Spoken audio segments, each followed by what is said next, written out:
Olá, seja bem-vindo ao Guia Anônima, um canal que fala sobre segurança da informação e hacking. Talvez você não me conheça, mas meu nome é Kevin, sou também conhecido como K dentro de nossa comunidade no Discord. Sou um analista e pesquisador da área de segurança da informação. Possuo alguns artigos, sendo um dos mais populares uma comparação entre AnonSurf e ProtonVPN na geração de endereços IP a cada 10 segundos. Inclusive, este artigo já apareceu aqui no canal. Além dos artigos, já encontrei falhas em empresas desde sequestro de dados, acesso privilegiado a informações confidenciais, dentre outros. Atuo hoje como engenheiro DevOps em um gateway de pagamentos, onde desenvolvo soluções de automação para entrega de código, ao mesmo tempo que implemento questões de segurança para evitar possíveis brechas. Hoje falaremos um pouco sobre uma analogia que vem utilizado para explicar para pessoas leigas e até iniciantes na área de segurança da informação a diferença entre um criminoso e um hacker. Mas antes de começarmos, gostaria de pedir para você que está assistindo se inscrever no canal e ativar o sininho para não perder nenhuma de nossas notificações. Caso o vídeo seja interessante para você e agregar em algo na sua vida, deixe o like ou o joinha. Mas por favor, só se o vídeo for bom e agregar para você. Isso é importante, pois nos dará um feedback sobre quais conteúdos são mais interessantes para a nossa comunidade. Bom, quando iniciei na área de segurança da informação, uma das principais dúvidas que tive, na verdade uma das primeiras dúvidas que tive foi: será que estou cometendo um crime? O que pode ser considerado crime e o que não é? E também, posso invadir um sistema e reportar para o administrador dele a falha em troca de dinheiro? Talvez você se identifique com essas perguntas e não se preocupe, você não é um criminoso por pensar essas coisas. Isso é normal, até porque elas surgem justamente por você não ter o interesse de cometer um crime. Você quer saber mais sobre o que é crime e o que não é com a intenção de não cometer eles. Se não fosse por isso, nem se importaria com essas questões. Entretanto, algumas pessoas acreditam que não existe crime, ou não entendem como crime alguma atitude que fazem. Por exemplo, acessar um site e fazer testes de segurança sem a devida autorização de quem é dono dele, ou então acessar um site de uma empresa e colocar seu currículo nela, invadir sites governamentais e deixar uma carta, enfim, motivos não faltam. Ainda assim, muitos acabam se utilizando do argumento: está público na internet, então pode ser invadido, como forma de terceirizar a responsabilidade de seus atos. No final, ainda continua sendo crime. Mas isso ainda não explica muito, afinal, não tirou a dúvida, apenas serviu como um ponto contrário do pensamento de quem acredita que essas coisas não são crime, correto? Então, talvez tenha percebido que no início do vídeo tratei hacker diferente de criminoso. Para quem não entende muito dos termos, acha que hacker é um criminoso. Mas isso é uma informação propagada pela mídia que acabou distorcendo o termo hacker. Existem duas categorias no mundo de cibersegurança: os hackers e os crackers. De forma bem simplista, os hackers são profissionais de segurança da informação que invadem sistemas legalmente, enquanto os crackers invadem sistemas sem ter a devida autorização para isso. Por conta da difusão errada da mídia da palavra hacker, você pode encontrar os termos white hat, black hat, onde white hat seriam hackers e o black hat seriam crackers. Existem pessoas que dizem existir um terceiro termo, também chamado como grey hat, que, segundo essas pessoas, o grey hat seria um hacker que comete crimes, ou seja, um cara que trabalha legalmente, mas que eventualmente acaba cometendo um crime na área de segurança da informação, segundo seus próprios interesses. Para a maioria das pessoas, inclusive para mim, não existe diferença entre grey hat e black hat, afinal, ambos cometem crimes e devem ser vistos como criminosos. Entendendo isso, podemos ver o quão distorcida a palavra hacker se tornou. Hoje encontramos termos como hacker ético, hacker do bem, hacker arrependido, criando cada vez mais confusão sobre o termo correto. Isso acaba gerando cada vez mais dúvidas também em quem está começando e para quem não entende dos termos. Existem casos de jovens menores de idade que começam a aprender sobre cibersegurança e, por conta da difusão errada pela mídia do termo correto, acabam sendo impedidos de estudarem sobre o assunto. Isso porque o responsável acredita que ele está se tornando um criminoso, está aprendendo conteúdo que vai torná-lo um criminoso na área de segurança da informação. Talvez ainda continue confuso para você. Utilizarei então da analogia do chaveiro para explicar.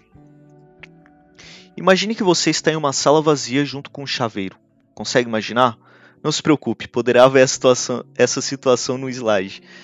Nessa sala tem um cofre com todos os seus bens mais valiosos dentro dele, e somente você tem a chave desse cofre. Desconfiado de que a segurança do cofre não é suficiente para proteger seus bens, você pede ao chaveiro que tente arrombar o cofre e mostre se existe alguma forma de abrir ele sem a chave. O chaveiro tenta arrombar, como foi solicitado, e acha uma forma de acessar os bens do cofre. Ele mostra para você como fez isso e dá sugestões de quais as melhorias podem ser realizadas para que isso não venha acontecer novamente. Certo. E o que isso tem a ver com hacker e criminoso? Bom, esse é o mesmo processo que um hacker utiliza para seus pentests. Veja que existe uma ordem bem definida de como as coisas acontecem. Primeiro temos o desejo de testar o cofre. Segundo, temos a solicitação de um chaveiro. Terceiro, o chaveiro tenta então arrombar o cofre e acaba encontrando formas de acessar os bens dentro dele. Quarto, o chaveiro mostra como teve acesso aos bens dentro do cofre, além de dar sugestões de como resolver esse problema. Mas e se o cofre for um sistema, o chaveiro for um hacker, os bens serem dados e informações sigilosas e a pessoa que solicite não seja realmente uma pessoa, mas sim uma empresa? Nada muda, o processo continuará sendo o mesmo. Primeiro, a empresa terá o desejo de testar a segurança de seu sistema. A empresa solicitará um profissional, vulgo hacker, para testar a segurança de sua empresa, de seu sistema. Terceiro, o profissional ou uma equipe de profissionais efetua os testes e encontra formas de acessar informações sigilosas dentro dele. Quarto, o profissional mostra como teve acesso às informações, além de dar sugestões de como resolver essa brecha. E se o processo não for seguido? No caso do chaveiro, ele se torna um ladrão, gatuno, arrombador ou criminoso. Fica à vontade de nomeá-lo como quiser. No lado tecnológico, a gente já sabe como eles se chamam, né? Ainda assim, pode haver pessoas que não entenderam. Afinal, por que não seguir esse processo me transforma em um hacker, melhor dizendo, um criminoso, né? Já está até me confundindo aqui com a palavra difundida pela mídia. Veja que esse processo é um processo de base. Existem alguns detalhes em um pentest e também no trabalho de chaveiros que não foram discutidos aqui. Tendo isso em mente, para responder à pergunta, voltamos então para a primeira parte, onde estava sendo falado sobre o chaveiro. Se você não solicitar o chaveiro e ele fazer os 2 passos seguintes, ele será um criminoso. Afinal, se você chegasse em sua casa e visse um cara tentando arrombar um cofre sem você pedir, onde tem seus bens mais preciosos, você iria dizer que ele é um chaveiro ou um criminoso?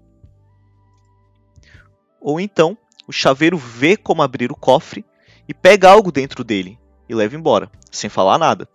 Tem também como ele descobrir a falha e omitir sobre ela, com o intuito de roubar os pertences mais tarde daquele local.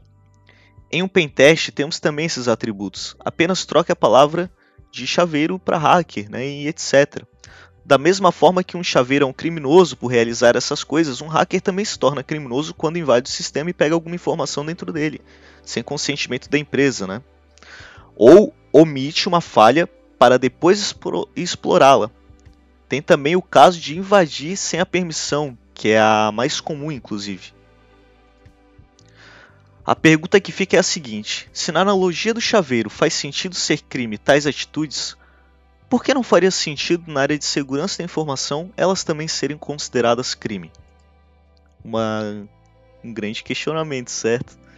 Enfim, isso tudo é apenas uma analogia. Tratar a profissão de chaveiro como alguém que só arromba portas e fechaduras, além de cofres, é uma mentira.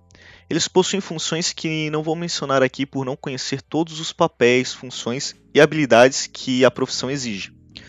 O mundo dos chaveiros é diferente do mundo dos hackers. Comparar os dois não seria uma escolha inteligente. O que eu quis mostrar nesse vídeo foi apenas uma analogia do processo de abertura de uma fechadura de um cofre com um processo conhecido como pentest na área de segurança da informação. A intenção foi deixar mais simples o entendimento do tema, para que pessoas que não tenham conhecimento algum e que sejam fora da área de segurança consigam entender e compreender a diferença entre um hacker e um criminoso, também conhecido como cracker. Deixe a sua opinião aqui abaixo nos comentários. O que você achou sobre essa analogia? Se você discorda, se você concorda e se você tem alguma outra forma de explicar isso para as outras pessoas. Obrigado por assistir e até a próxima.